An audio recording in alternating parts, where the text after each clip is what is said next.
Today's episode of the Counselling Tutor Podcast is sponsored by Web Healer. You're a counsellor in private practice and you need a website, or you've got an existing website which you need help with. Web Healer are offering Counselling Tutor Podcast listeners, that's you, £100 off the cost of a website design and build. Now, Web Healer specialise in websites for counsellors and psychotherapists. It's what they do.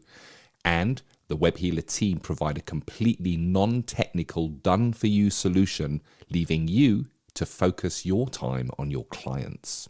Operating for 20 years, Web Healer are a trusted resource amongst counsellors when it comes to getting your practice online. So get the package details and claim your £100 off coupon for your new website by going to counsellingtutor.com/website. That's counsellingtutor.com/website.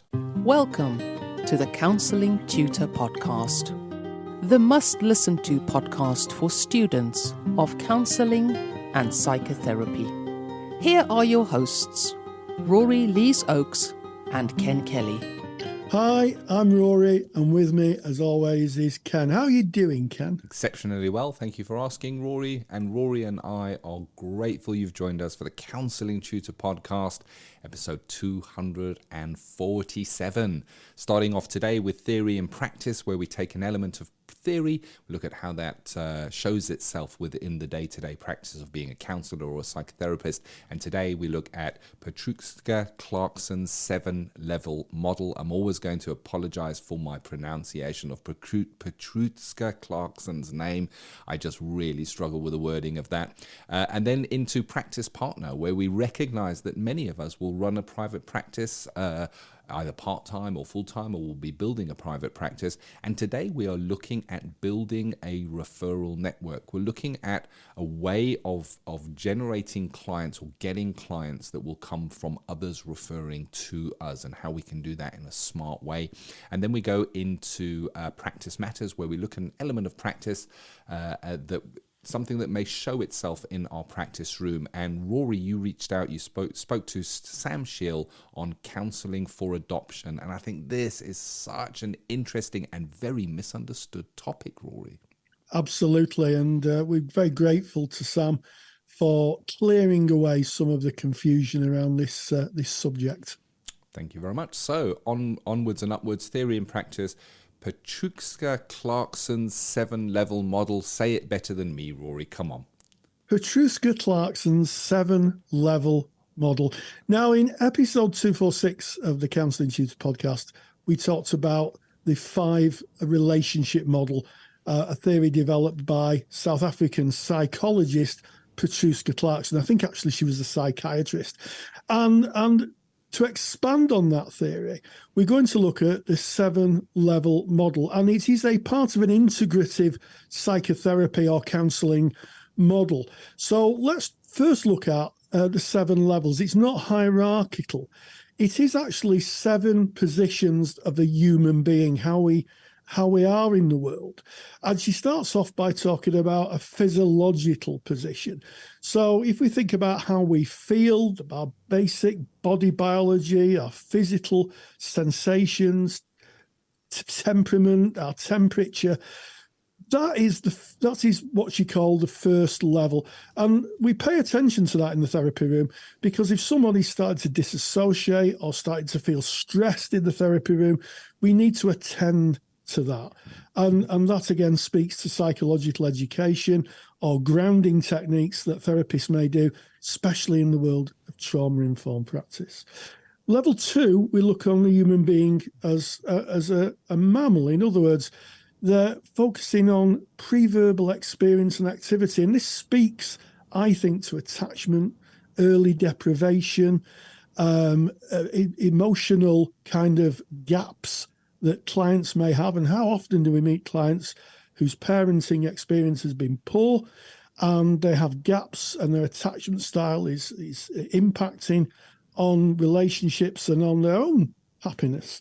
So that's something to consider. And these are all just things we keep in our mind when we're working with a client.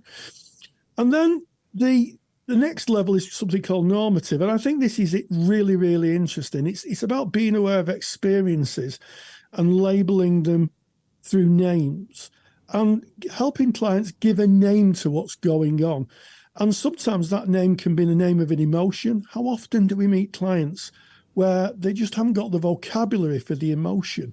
I know I've worked with young people, I've worked with children, and, I remember one young boy coming into the room, banging his elbow on the desk. And he looked at me and I said, "Ow, that hurts." And he went, "Yes, it does." Yeah. And it was almost like I was helping him name the emotion he was feeling. And sometimes for those of us who work with children, that's something we have to do because they haven't got the vocabulary, not been taught about it. Level 5 is the relational or the rational. Humans are regarded as thinkers, make sense of the world, examining cause and effects. And I think, although we work on an emotional level, there is a part for cognitive work.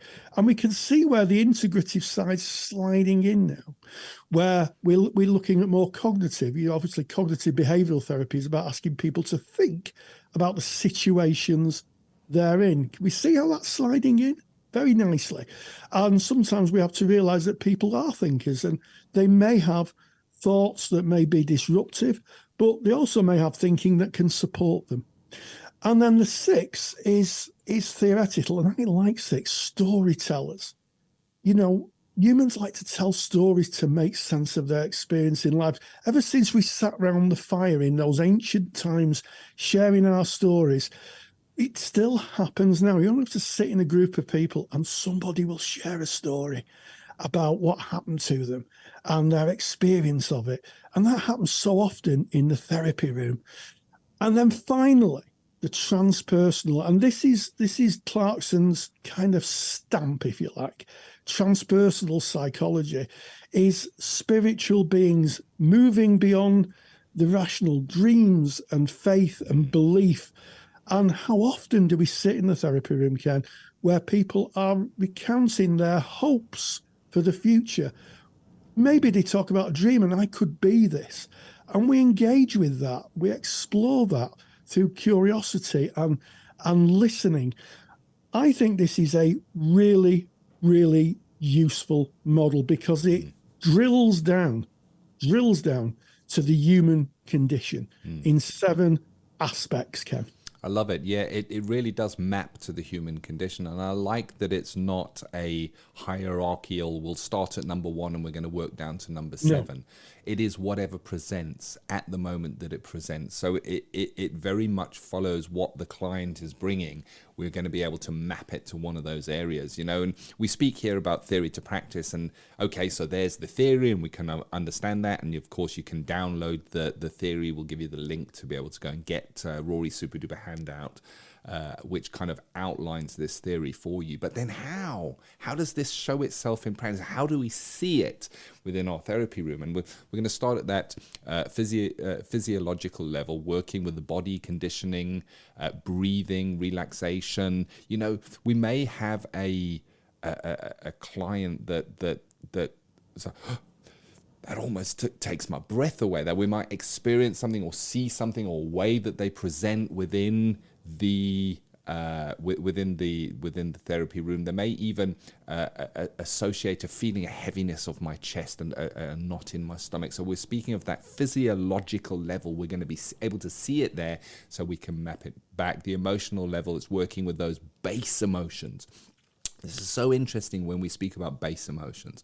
The best analogy of base emotions that I know, that I've heard that fits for me, is that we see in a baby. If you take a baby that hasn't learned to talk, you're going to see the base emotions. When that baby is hungry, it's going to let you know, I am hungry. It's going to get angry when it's angry. It's going to laugh with joy. It's going to be happy. It's going to be sad. These are the base emotions that are shared by all human beings. It really is. It levels the playing field. Sometimes we might see a repression of those base emotions within therapy. It might be a client starts to tell us something that is really trying, really difficult for them, and that they might start welling up and feeling those emotions, and they may even within that moment apologize and say, oh, I'm so sorry, I'm welling up here. And there we're seeing that presentation within our room. And of course we can work with that and acknowledge that those base emotions are shared by all, and that all emotions are welcome within our therapy room. You speaking about that personal, that final one again, I really like it as well, Rory. It's that almost spiritual, that transcends what we can say with words and write with words. And it may be that a client saying, I'm having this recurring dream. This keeps on coming up again and again and again. And we might work with that part of what they bring to us, Rory. Absolutely. And why I like this theory is that it speaks to the different layers of being a human being. And those layers appear in the therapy room. And, if we think about the physiological level, that can be things such as sleep, people's disturbed sleep hygiene. It can be repressed trauma within the body. I think most therapists know of the body keeps the score, or the work of Gabor Mate in terms of physiological stresses that appear in the body because of emotional deprivation or of physical traumas. And I think it's really, really useful when clients are presenting in the therapy room to think of them on a physiological level. I don't mean we just think of them as a heartbeat and lung operation, that what they're feeling is ingrained into them as part of their physiology. I also like the normative, collective beliefs, collective values, societal experiences. Those are what produce our unique view of the world. And through the arc of therapy and through the arc of seeing many clients, one of the things I've become to realize is that people have very varying and very different support systems. Some people may have a philosophy. Some people may have the view of the family as their support system. For others, it could be a faith position. For some, in recovery circles, it could be, AA or NA or the structures they're using. And it's really important as therapists, we don't collide with that scaffolding that holds people up. We work with it. And I think by thinking about what are their systems, their stories, their beliefs, we can weave our therapeutic approach around them to strengthen, underpin, and support. I love that. And this is beautifully outlined in the handout. Rory has created a handout. I want to walk you through the handout, then I'm going to tell you where you can get that from. So it's the 7-level model. And it starts off speaking about the origin of the term. So you have a little bit of history, the ethos of the concept, and then the actual 7 levels themselves. What they are, nicely described. But then Rory has taken the working part of it as well. So this is theory to practice, and outlined what you might see and what you might expect in practice. There's similar models that are for comparing and contrasting if you are a student, mentioned in the handout as well. And of course, everything is referenced. So if you are doing an assignment, you can use the references that are there as well. A little bit of history about Petruska Clarkson. Why do I struggle with that name, Rory? I don't know what it is. It's like I stumble every time I say it. I should be able to. I lived in South Africa for a while. See, I'm holding myself to a high level there. I should be able to say everything. Take it easy with yourself, guys. Just take it easy. Thank you. So if you want to grab this super duper handout, where can you get it? Well, you go to counsellingtutor.com, click on the podcast tab. It's right at the top of the page, and find episode 247. That's today's episode right there. On that page, you're going to find all the show notes from what Rory and I discussed today, with any kind of links to additional information. But right there on that page, you can download the super duper 7-level model handout from Rory. Theory to Practice is proudly sponsored by CounsellingSkillsAcademy.com. I'm Ken Kelly, and I've got a real burning passion for counselling skills. I've built training that takes the doubt out of using counselling skills. You get to see the counselling skills used in real live sessions by a qualified therapist. Full sessions, real material, real counselling skills. To find out more, go to counsellingskillsacademy.com. Wow, so there it is. That is our theory and practice, and we now move on to practice partner, where we recognize that many run a private practice, either full-time, part-time, or as part of a portfolio career, and we may look to grow that. And today we're speaking about building a referral network. So we have maybe client referrals coming in from significant others, Rory. Yes, and I think it's the integral part of a working practitioner to have a wide range of contacts to whom either you can send referrals to if a client comes to you and it's not in your level of knowledge or expertise, but more to the point that someone can contact you and say, my practice is full at the moment. I've had someone contact me presenting with, and they can be referred to you. And usually referrals start on a very small scale, in my experience. They start with peers who become colleagues after they've qualified, and they keep in touch. And if they're in the local area, and a lot of people in colleges do tend to be in the local area, in my experience, and they may phone someone up and say, I've got someone who's looking for this. I wonder if you could help me. And the nice thing about a referral is usually the person who's referring the person to you knows you personally, knows your practice. One of the things that one of my colleagues says when I refer colleagues is that she says to me, "What's her practice like? What's her practice like?" And I say, "I think she's a good practitioner for these reasons." And it's at that point that my friend will take or refer someone. She needs to know that the person who she's referring a client to will take good care of them, will act in a way that is in the client's interests. And that referral network, in my experience, grows because you go to conferences, you go to CPD events, you talk to people. And that's partly why CPD events are so great, because you can network with people. You may have a business card or Q code on your phone that people can scan. People have fancy apps now that they can take details. And having that black book, as it used to be referred of referrals, is really important. And more to the point, a lot of work can come your way through having a good referral network, Ken. Yeah, and it's usually free. There's no charge for a referral. You wouldn't charge to refer someone if you had a client, you recognize that they had a presentation where another professional was required, you might make a referral, and you would do that in service of the clients. And others may do that in service of the people they see, whether it be clients or customers or whatever their niche is. They would be referring to you for that same reason. So fellow professionals. And I think that, as we look over this practice partner section that we've put in, maybe it's apparent now that so much of building a private practice has very little to do with counseling or being a psychotherapist. You can go and work in an agency and counsel all day, or ply your trade all day. But here, a lot of the work is on building the business side of things. It's on working on relationships, and referrals are slow. They take time.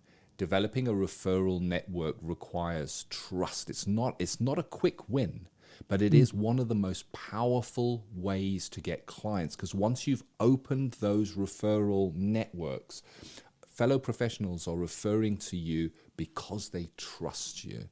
They're a long-term venture, not a quick fix, but they are so worthwhile building as you go. So the concept is that you create a network of incoming referrals from other professionals and organizations. And this requires relationship building skills. Yeah. Because they're only going to refer to you if they know you, they like you, and they trust you. Those are the three elements of the relationship: the know, like, and trust.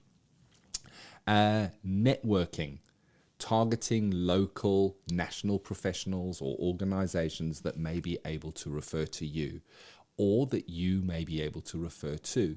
If you are referring to any professional, then there is maybe a chance that they may be able to refer back to you at some level if you develop and build that relationship.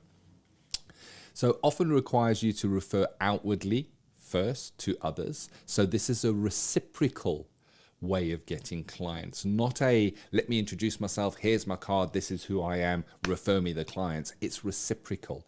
It's more likely that if you refer out, that the referrals will come into you. So it's where to target, and you've already mentioned some excellent ideas. So if you're looking to generate referrals, and I think that this is a career-long venture, we're always looking to develop referral relationships. We can start with local agencies, professionals, and organizations, telling them who you are, telling them what you do, just making contact, finding out who the contact person is within their organization, asking them about their referral pathways into their organization. Maybe there's forms that need to be filled in. How if you were referring someone on, might you refer them? And you'll find it a very easy task to speak to somebody at another organization. If you phone up and say, I'm a counselor, I'm working in the area, and I may from time to time have need to refer people to your service. Can you tell me who I would refer them to and how that would go? They'd be very happy to speak to you. So it's an easy door to open and to get in with if you start with the I wish to refer to you. You already mentioned, Rory, networking with peers. Networking with peers cannot be... It's just amazing what can come from that.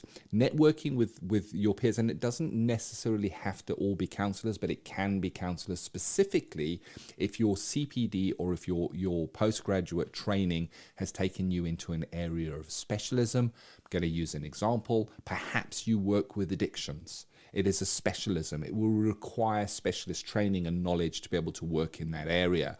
You may have peers who do not have that training, but they may have clients that present with drinking too much or using drugs, looking for support with that, and maybe there is an opportunity to refer in. So networking and letting people know what it is that you do. And of course, there's always the opportunity of joining a referral network organization. There are many out there. One of the biggest in the world is called BMI. And it's basically where you get together with other business professionals, you share what they do, and they look to their networks and try to share your information where they can. I'm not sold on those referral networks of paying for it. I believe that referral networks should be hard-earned, but it is an option, so I wanted to put it in there. And you mentioned this, Rory, and this is vital. If you do CPD training, or you are doing further study or development in your areas, really find out who else is with you on that course. Speak with them, befriend them, and look for professional referral opportunities and pathways between those. So advantages of the referral network. Well, once the referral network is built, referrals can be strong, and it can be a very, very strong flow of clients. You can end up getting the bulk of your work from referrals. I'm very good friends with a therapist working in South Africa, and 98% of the clients that she sees are from a referral. There are strong referrals in. If referred, the closing ratio can increase. And what do I mean by that? Closing ratio is a marketing term, and it means basically for how many people might look at your website or consider having counseling with you. If 100 people looks at your website or sees your directory listing or sees your ad on pay-per-click or whatever it may be and visits your website, how many of those 100 would actually at the end of the day engage with you? Well, with referrals, it is a high percentage. And the reason for that is, as you said, Rory, if a referral is being given by a fellow professional, there is automatically what is called the halo effect. If If my GP says this is a therapist and here's their card, I automatically take that to be a trusted referral path. Yes. So that you may find that it has a higher conversion rate, to put it in really plain marketing terms. And then disadvantages is it is slow burn in the beginning, no referrals. You might find yourself working hard, making referrals out and just not getting anything in and going, hey, this is not fair. But that is the nature of referrals. It is about building relationships, and they take time. It can be difficult to make the first contact sometimes, to be seen, to be taken seriously, to speak to the right person. One of the disadvantages that the person you can build a relationship may change. They may change posts. They may move out, and you may lose the contact with that person. So you can lose a loss of a hard-earned relationship. So it's sometimes a good idea when you are making those relationships to see if you can extend that within the organization once you have got a foothold and started the relationship. And I think one of the disadvantages that is really worth stating here is beware of overdependence on referral from one particular source. And the reason for that, if you have 90% of your work coming from one particular source and something happens to them, they close down, they move, or something disrupts that, they change their policy and they're not able to refer to you anymore, you lose so much in one go. I guess it's the don't put all your eggs in one basket. Yes. Yeah. And Rory, I want to hit over to you because you in Counselling Tutor hold our professional relationships with organizations. And these are, I guess, they're not referral relationships, but it's the same kind of relationship. What are your tips on building relationships? Well, I think to start off with, I think making sure that any relationship comes from a place of truth. Yes. If you meet somebody and you say to them, "Hello, what do you do? I'm a counsellor." Right. Well, I'd like to give you my card, and can you send me any referrals? I don't think it's going to go too far. So I think it's about exploring common values, understanding, building trust. It's a little bit like the relational models that we've been discussing in the podcast or something. It's also about keeping in touch. So, one of the things I do with people that I have a strong relationship with is we may, if they're near, may go out for a cup of tea with them, have a bit of a chat, catch up with them on Zoom, just be interested about what's going on for them and try and understand a little bit about where they're at. That's part of building a relationship. I also think that picking a relationship with someone who has the same values as you do. Through life, we will meet people who may be very, very eager to get to know us for the wrong reasons, and their values may not match. And I think that, I don't think you can say too much about making sure that when you have a long-term relationship, someone's values, you don't have to align precisely, but have the same kind of world view. And that sustains relationships very, very well. And also, I think within that, realize when a relationship is over. Sometimes relationships just come to a natural end. People move on. And I think, that time is the time to say, well, okay, we've had a good relationship. In terms of referrals, it's been really good, but some things obviously changed on that other person's side. Maybe it's just time to move on. Don't keep pushing a relationship where you're not getting the same back, and just enjoy it. I think just meeting up with people is a bit of a joy, really. You could have a bit of a chat, a little bit of a bit of a moan, as we say in the north of England. Have a bit of a moan, and chew the fat a bit, and you'd be surprised how much separate agreements you can come to. So that would be my observation. And just reach out to people if you're a little bit like, well, what happens if they say no? Well, people are going to say no, but don't be afraid of just getting to know people and developing those relationships. It's a bit of a skill, I think, Ken. Yeah, and it's a skill that you do very well, Rory. And I love how you've based it in the values and the relationship, because that's what it's all about at the end of the day. If you think about it, it's very similar to counseling, where we know that the relationship is so important. It's the same thing. It's a real human to human relationship. And if you go in with open hands, refer to me with expectations, chances are it may chase away. If you go in with, how can I help you? What interests you? I like you for the person you are, and that needs to be genuine, not just put on within the moment. It's about empathy. It's about having a look at what is important to that person. So I made a couple of notes here: how to maintain a professional relationship. Find the preferred communication method of the person. So, it might be that I keep on phoning them and they never answer my phone call. Well, maybe they prefer emails or texts. So if you ask somebody, what is your preferred communication method, you can use their preferred communication method to communicate with them. And the chances are you're going to get through to them more often than not. And I think it is to be active in the relationship is quite important. So if we're at an event at the moment and it's a CPD event and I met Rory, yes, I might take out my card and say, hey, Rory, I specialize in XYZ. If you ever see that kind of client presentation, feel free to refer to me. Here's my card.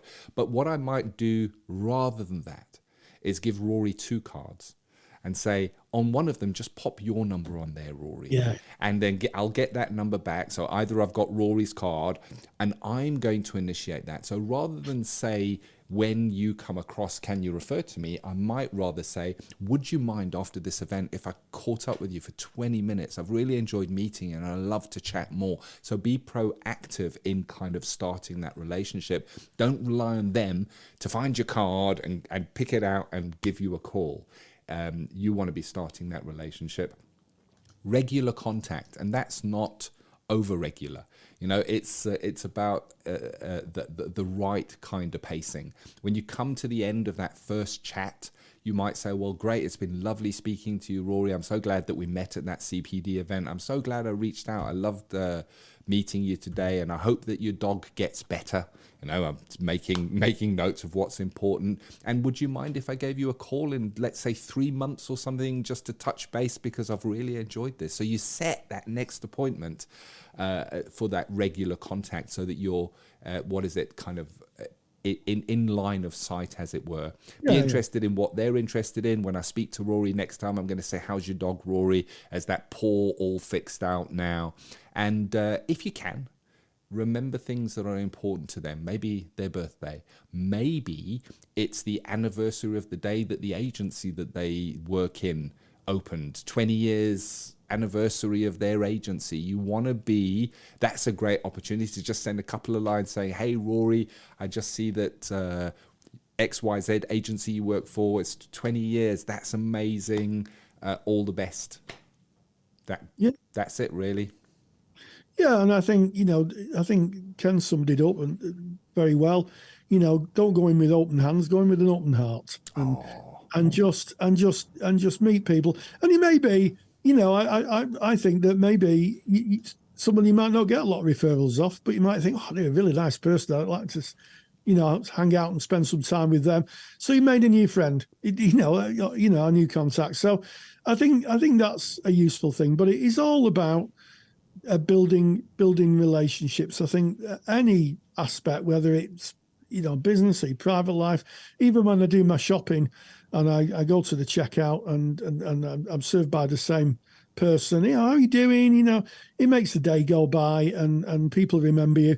But it's, in terms of business, it's mighty useful because people remember people who are nice to them and people, as Mayor Angelou said, people might not remember what you said, but they certainly remember how you made them feel. And I think if you can make people feel a bit better and, joy to see you, then almost certainly if there is any business or referrals, they may very well come to you first. Love how you summed that up. I'm gonna have that engraved on something, Rory, go in not with open hands, but with an open heart. What a beautiful way to end today's practice partner, building those referral networks. And we move on to Practice Matters, where we look at an element of practice that may come up in day-to-day running of therapy. Rory, you spoke to Sam Shiel on a really, really important topic, very misunderstood. This is well worth paying attention to. This is about counselling for adoption. Absolutely. And I've been pursuing an interview with someone who is a registered adoption counsellor for a number of years now. And I was delighted to catch up with Sam Shiel, who talk about being a registered adoption counsellor and a little bit about the law, one of the few laws that govern counselling and psychotherapy. Certainly in England, there are laws in Scotland, there are laws in Wales, there is laws in Northern Ireland. Sam is going to be talking specifically about English law, but there is a strong connection between all the other areas that I've talked about.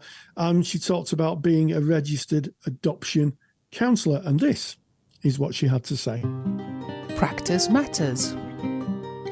The National Counselling Society is proud to sponsor Practice Matters. National Counselling Society are really excited to have launched their Children and Young People Therapist Register for counsellors working with the younger age group. To find out more, visit nationalcounsellingsociety.org. nationalcounsellingsociety.org. One of the many questions that gets asked, certainly in our Facebook page and certainly on a personal level when I meet colleagues, is the rather complicated and sometimes mysterious process of working with clients who may be going through the adoption process or have in fact been adopted and want to talk about adoption issues. In December 2010, the law changed so that only counsellors and psychotherapists who are registered with adoption agencies, which is effectively registered with Ofsted, are able to offer specialist adoption services. And these amendments were to the Adoption and Children's Act of 2002. And the thinking behind it was that those individuals affected by adoption would get specialist service and specialist support. Now, this law is only applicable in England. In Scotland, it's slightly different. And in the Republic of Ireland, it's slightly different again. And I believe it's in Wales. But generally, we're going to talk generally today around working with adoption issues. So it's my great pleasure to introduce Sam Shiel, who is an adoption counsellor. And to be totally transparent, it's always a joy talking to Sam because you were a former student of mine. So Sam Shiel, thank you so much for joining us. Hello. Hello. So you're an adoption counsellor. So can you just tell us a little bit about the mechanisms that you've had to put in place, your training and your journey to be an adoption counsellor, and I guess to fit in with this law that came in 2010? Yeah, my training in order to do the adoption work is I have studied the DDP training, which is dyadic developmental psychotherapy, parts 1 and 2. I've also more recently studied the adoption support certificate as well.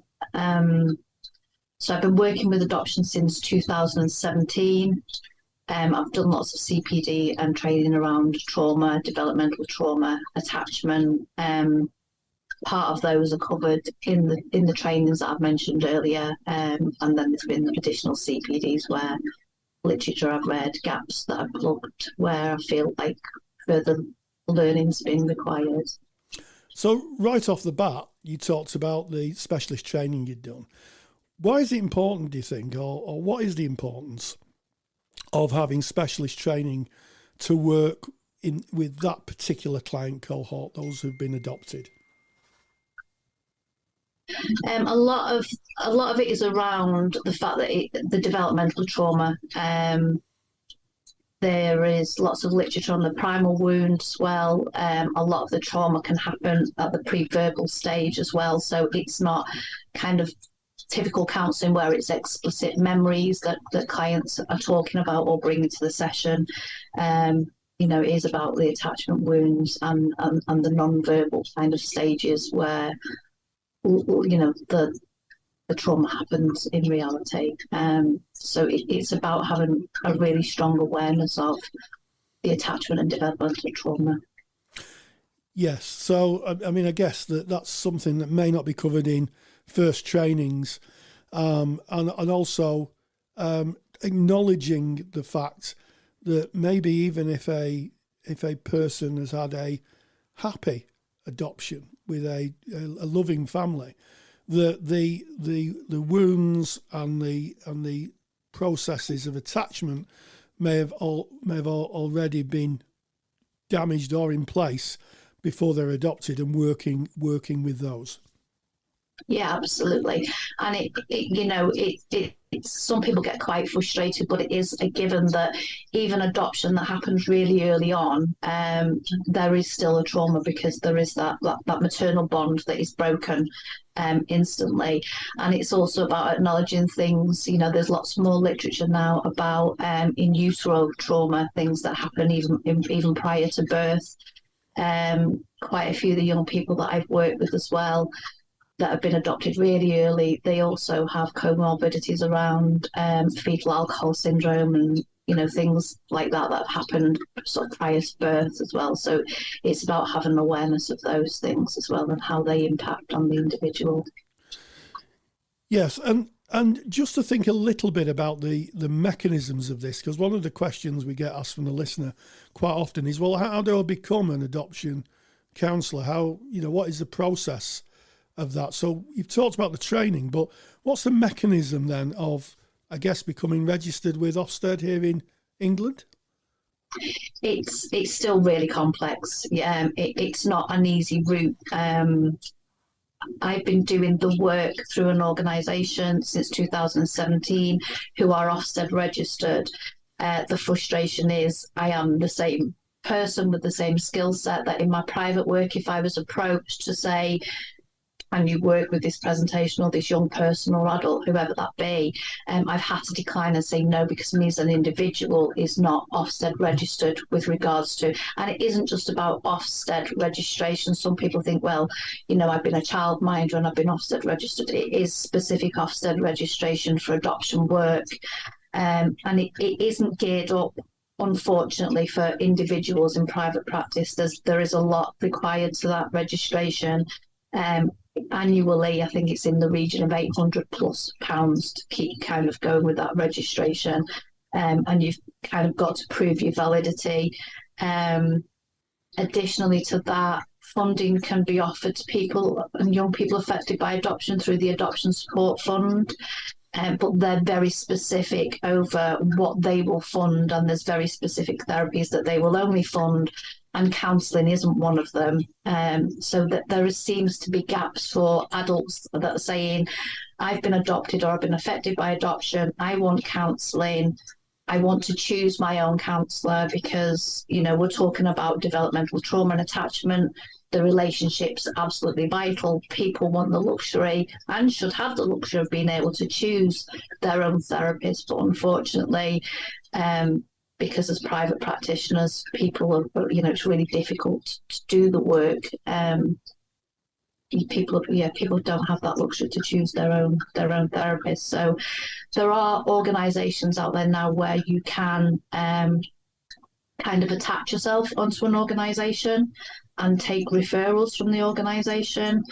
The implications of that is sometimes they want some kind of payoff of you do work for them or alternative work for them in order to kind of use their services. And, they will heavily vet your qualifications, your references and all those kind of things to show that you are credible to do the work. One thing I found really useful as well is to make sure I've sourced a clinical supervisor who is also an adoption support therapist as well, because there aren't many people that can do it. That there are things that come up that, you need to be able to have those conversations around, this has come up and how's best to approach. Well, you walked us through the theory and the complexities of working as a adoption specialist. I'm going to use the term. You haven't used that, but I'll use the term.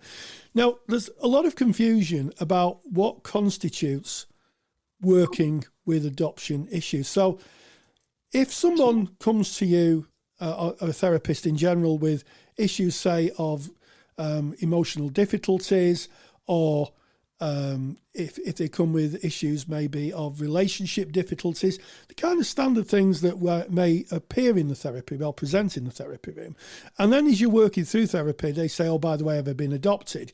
Does that automatically mean they have to be shifted to a specialist therapist, or can a skilled therapist still work with them?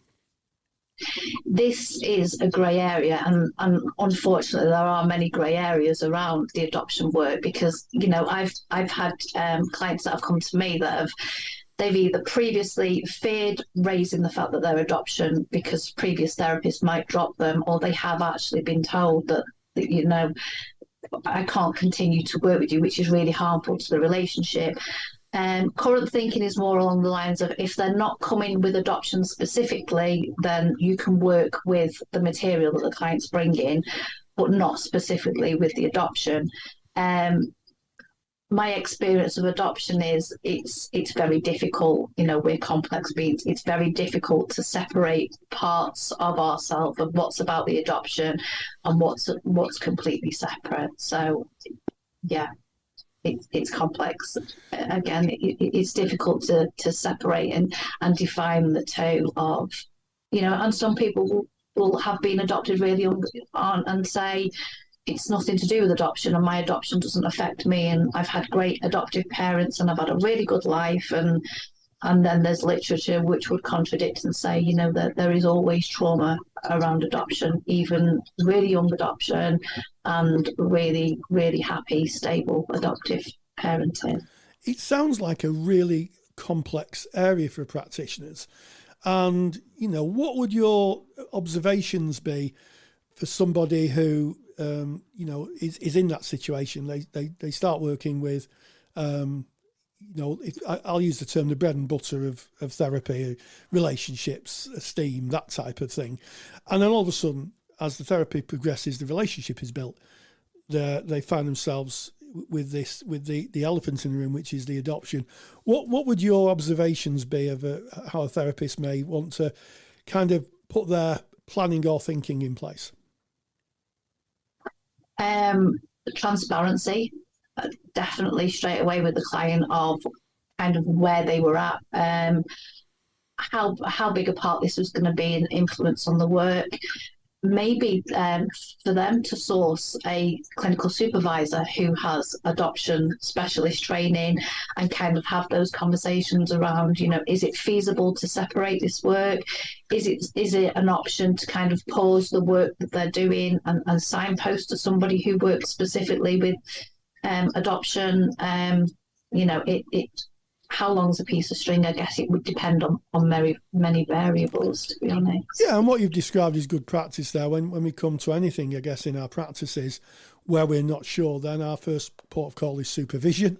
Our second port of call may be our ethical body, to try and get a view from our ethical body. In your view, as someone who specialises in this field, has done CPD, has an understanding of why maybe this regulation has been put in place, what do you think of the dangers to the client of a therapist who presses on, not trained in this area? What are the potential dangers for the client? Well, as always, it's risk of harm to the client, isn't it? It's dabbling in areas of work where we're not trained. There isn't the level of competence that's required. It's difficult because there's many aspects of adoption work which could come up in other areas. You could get young people that have experienced developmental trauma and attachment wounds from birth families that they've lived with. You get people with similar presentations that are kind of looked after under the care system. But there's also the additional complexities of relationships with birth parents, which may or may not continue, as well as complexities around dynamics of adoptive parents as well, and block care and block trust and all those kind of things that can evolve. So as always, there's always, with the best of intentions, And I can understand why counsellors will think, it would cause more harm to sort of refer on when we've got so far in the work, and because the relationship is pivotal. But yeah, it's about the risk of all the other sort of background dynamics and things that can play out as well. Well, as we come to the end of this interview, Sam, it seems to me there's no easy answers to this, either from a training perspective or from a therapeutic perspective. It feels to me that this is very much something that we must, if that presentation appears in our rooms, we need to think on our feet and have maybe some form of plan or process in place where we can do the appropriate reflection and the appropriate referral if necessary. Do you think, or I wonder what your observations are about, are there going to be any changes to this? Is there any kind of future developments that you see within adoption work that may be coming into place in the near future? I mean, yeah, you've summarised it amazingly. It's a huge grey area, and one of my personal frustrations is that it is about the autonomy of the client and being able to choose their therapist that they feel. It's infuriating that there's a whole client base there that don't have that luxury. There are lots of rumblings and changes I'm noticing, and it's something that obviously that I hone in on lots of different forums and groups, that it is being spoken about more and more. It's really being put out there. I think adoptive adults are really making their voices heard in that with their frustrations. So there is what I've done now. I mean, and this is the first opportunity now where I've been able to offer adoption support counselling in my private practice, because organisations are putting things in place where you may have to do specific training with them. You may need to go onto their register, and kind of there's a bit of a trade-off around expectations from them, so that you can then do this work. So this is all quite new. There's talk of there being different registers as well, where you don't have to kind of do the trade-off of the work and things, but that's not coming to fruition as of yet. So there is movement, but considering the law was changed in 2010 and it's now 2022, it's not a lot of movement in that time frame. It's been really restrictive for such over a decade, but hopefully, the more people are talking about it, the more people are challenging it, the better, really. Well, all it goes for me to say is thank you very much for giving us this peek into your practice. It's a fascinating, developing area, and I'm sure that those people listening will have probably more questions than we have possibly answered in this interview. But it just remains for me to say, Sam Shiel, thank you so much for joining us today. Oh, big thank you to Sam Shiel. Big thank you to you, Rory, for reaching out and holding that all-important interview. I love making the Counselling Tutor Podcast because I learned so much. I should write down as my CPD, making of Counselling Tutor Podcast, put it on my CPD log. You have joined us, and thanks for listening to the Counselling Tutor Podcast. This has been episode 247. Yes, we started off with theory in practice. A development of episode 246, we talked about Petruska Clarkson's 7-level model, another indication of integrative psychotherapy. We moved then on to practice partner, talked about building a referral network and how to get referrals, clients to you, and you might refer clients to others. Really important part of being a practicing therapist. And then finally, practice matters. I caught up with Sam Shiel, and she talked about being a registered adoption counsellor.